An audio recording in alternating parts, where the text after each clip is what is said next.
The Bride of the Cursed Lake. Chapter 7.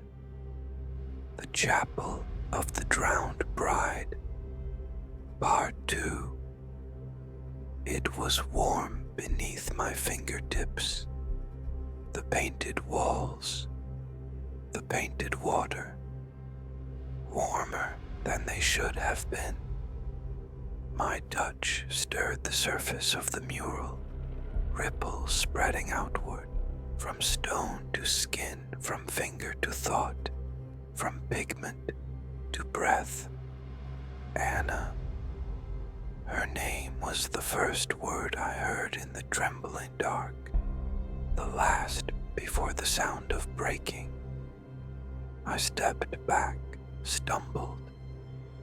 My foot struck something unseen, a rotten stand or ancient frame, and the whole room exploded.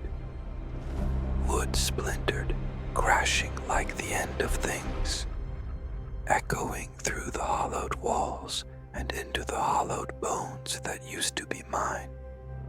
I thought the world would drown in sound, but silence returned like a heavy sea. Returned and left me washed up on the shore, gasping. I was not alone. At first, just a shadow in the doorway, a silhouette against the bright white mist. Then the outline of an old, frail body, washed up like mine. I knew him by the way he stood, slightly bent, like an unused prayer. Old Man Jenkins. He stared at me for a long moment, a still life at the end of the hall, his eyes washed out as water. "They all come here eventually," he said, his voice cracked with age. "Searching for what the water took." I didn't answer. Didn't need to. My breath came too fast, each gasp, a lie my body told to stay alive. He watched me struggle, knowing I wouldn't stop until I did. "Thought you had more time," he said. He was closer now, close enough to see how much of me the chapel had already taken. "But the lake has other plans," the old man added. I looked from him to the mural, to the bright stroke of feathers, to the woman halfway between flesh and flight. The old man's words were the only sound left. They rang against the silence, soft as secrets and sharp as knives. "Some things aren't worth the price," he said. "Some are." His movements were careful, a kind of dance. As he stepped forward, the paint seemed to quiver at his approach. His steps were fluid, more fluid than his age allowed. He held out a gnarled finger, tracing the line from my feet to the painted woman. The unsteady light lit his eyes, lit the walls, lit the bruise of my heart where the image hurt the most. "My Eliza," Jenkins whispered almost to himself. 37 years ago. The lake called her name every night until she answered. I saw it then, saw what he said. Her limbs were half-formed, an exquisite merging of sinew and plume, woman and swan, grief and surrender. Her eyes were like Anna's, like moonlight. Jenkins took another step and another, crossing from ghost to body. I felt the chill of it, the growing weight of what I did not want to know. "How long?" said. Do you think you can hold on? His question twisted through me. An ache rose up in my chest, spreading like a crack through glass. I tried to fill the silence, but it filled me first. Anna, I managed. What happened to Anna? Jenkins's lips bent, a line of almost sadness. His eyes found mine. What happens to them all? He said, a price paid in feathers. The cycle, he continued, his voice rough as stone and soft as sleep. We cling to what we love, even as it leaves us. His words drifted like the mist, and I grabbed at them with shaking hands.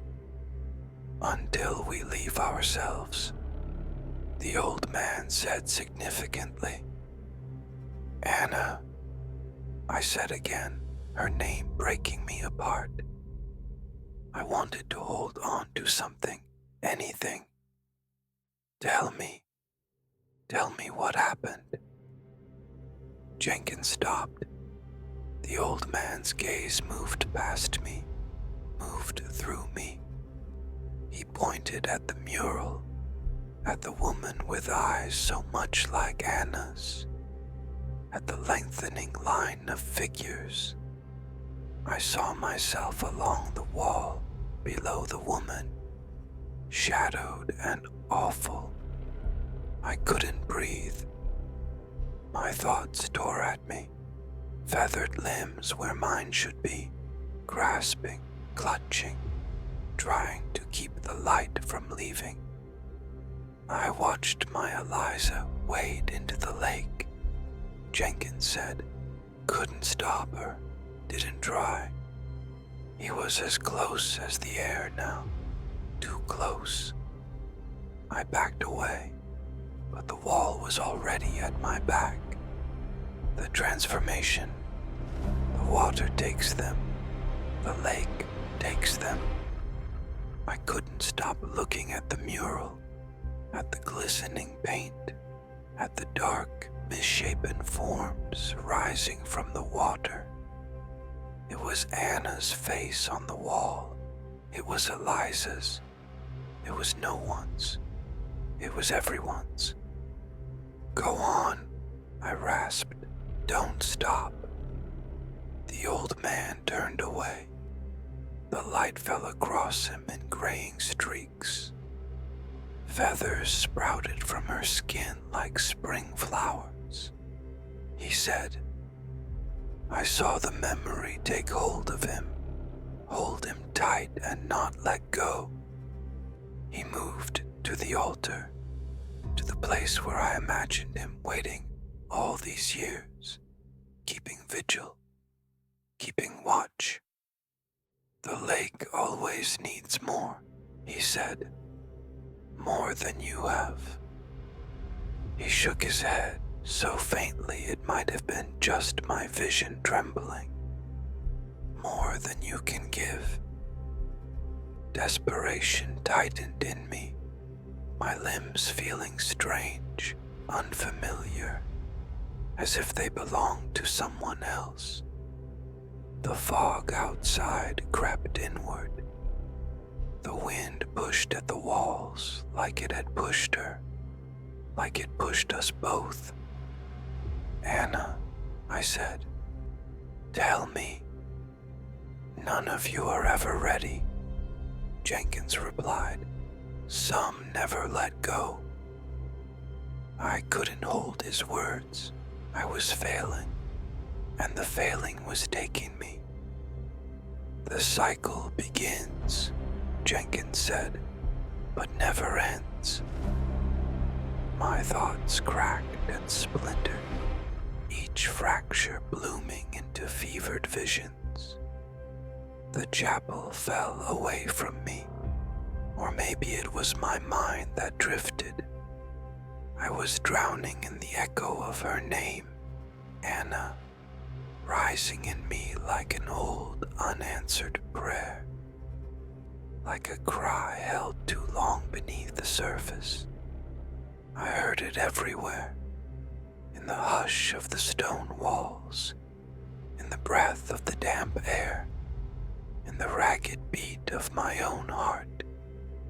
The painted figures on the walls seemed to waver, bending into new shapes beneath my eyes, changing, or perhaps revealing what they'd always been. I felt myself sway, unmoored, as if some unseen hand had lifted me into the current of the story, into the ache of what could not be undone. Jenkins's voice wove through the dust and the mist and my unmade mind. "The curse takes what you love most," he said, "and if you refuse to let go, it'll come for you too." The lake filled me with its cold, silent promise. It called to me, a call so loud it was almost a song, almost a scream. The visions were swift and ruthless, so clear and close they were like my own flesh, my own blood. I saw Anna at the water's edge waiting for me, saw her body thin and trembling with feathers, feathers so pure and white they split my heart in two. I heard her voice break into wind. I reached for her, but she was already too far.